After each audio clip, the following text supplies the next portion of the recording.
కేంద్ర ప్రభుత్వం పార్లమెంట్లో ప్రవేశపెట్టనున్న ఈడబ్ల్యూఎస్ రిజర్వేషన్ బిల్లులో సవరణలు కోరాలన్నారు సీఎం కేసీఆర్. ఈ మేరకు టీఆర్ఎస్ ఎంపీలను ఆదేశించారు ఆయన.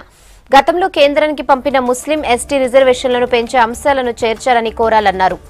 బిల్లులో సవరణలు చేసి రాష్ట్ర డిమాండ్ నెరవేరేలా పట్టుబట్టాలని చెప్పారు సీఎం.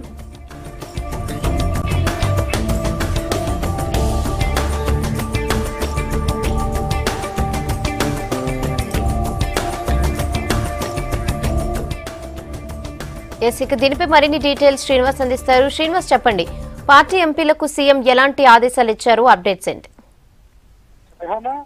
ఈబీసీలకు 10% రిజర్వేషన్ కేటాయిస్తూ కేంద్ర ప్రభుత్వము పార్లమెంట్ లో ప్రవేశపెట్టేటువంటి బిల్లులో కొన్ని సవరణలు చేయాలని చెప్పి తెలంగాణ రాష్ట్ర ప్రభుత్వము డిమాండ్ చేస్తుంది. అయితే దీనికి సంబంధించి ఎంపీలను కూడా కోరాలి, ఖచ్చితంగా పార్లమెంట్ లో ఈ అంశాన్ని లేవనెత్తాలన్నటువంటి విషయాన్ని కూడా ముఖ్యమంత్రి కేసీఆర్ ఎంపీలకు సూచించారు, వాళ్ళని ఆదేశించారు. వాస్తవానికి మొదటి నుంచి కూడా తెలంగాణ రాష్ట్ర ప్రభుత్వము 60% రిజర్వేషన్లు ఉండాలి అని చెప్పి విజ్ఞప్తి చేస్తూ ఉంది. ఇప్పటికే అసెంబ్లీలో కూడా తీర్మానం చేసింది.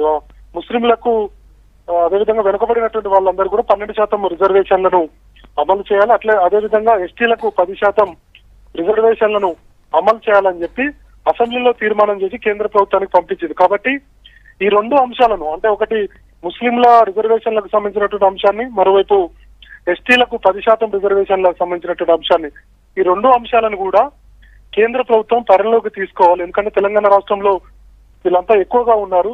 ఆ బీసీల రిజర్వేషన్ కు సంబంధించి కూడా 34% చేయాలని చెప్పి గతంలోనే కేంద్ర ప్రభుత్వాన్ని కూడా కోరారు. కాబట్టి తమిళనాడు తరాలు 60% రిజర్వేషన్లు ఉండాలని చెప్పి తెలంగాణ రాష్ట్ర ప్రభుత్వం కూడా ప్రయత్నాలు చేసింది. అయితే కేంద్ర ప్రభుత్వం దీని మీద పెద్దగా దృష్టి పెట్టలేదు. అయితే నిన్న ఈబీసీలకు 10% రిజర్వేషన్ కేటాయించాలని చెప్పి కేంద్ర కేబినెట్ నిర్ణయం తీసుకుంది. కాబట్టి దీంట్లో సవరణలు చేయాలి అన్నటువంటి ఒక విజ్ఞప్తిని కేంద్ర ప్రభుత్వానికి రాష్ట్ర ప్రభుత్వం చేస్తుంది. పార్లమెంట్ లో ఎంపీలు కూడా ఈ అంశాన్ని లేవనెత్తాలని చెప్పి చెప్తున్నారు. అయితే ఇది ఈ రిజర్వేషన్లకు సంబంధించి, అంటే కొన్ని రాజకీయ పార్టీలు కొన్ని విమర్శిస్తున్నాయి ఈబీసీల రిజర్వేషన్, కొన్నేమో కొంత సందిగ్ధంలో నెలకొన్నది. అయితే దీని మీద ఒక క్లారిటీ అయితే ఇంకా రాలేదు.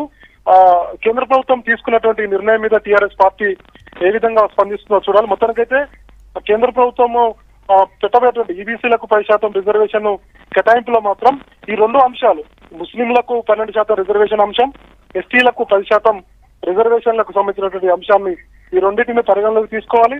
ఆ ఈబీసీలకు పెట్టేటువంటి 10% రిజర్వేషన్లకు సంబంధించి సవరణ చేయాలన్నటువంటి విజ్ఞప్తిని మాత్రం కేంద్ర ప్రభుత్వాన్ని కోరుతుంది. మరి దీని మీద కేంద్ర ప్రభుత్వం ఏ విధంగా స్పందిస్తుందో చూడాలి. ఎంపీలు అయితే దీని మీద సిద్ధమవుతున్నారు. ఖచ్చితంగా కేంద్ర ప్రభుత్వంపై ఒత్తిడి తీసుకొచ్చేందుకైతే వాళ్ళు ప్రయత్నాలు చేస్తారని చెప్పి మనం అనుకోవచ్చు. Rehana. Okay Srinivas, thanks for the updates.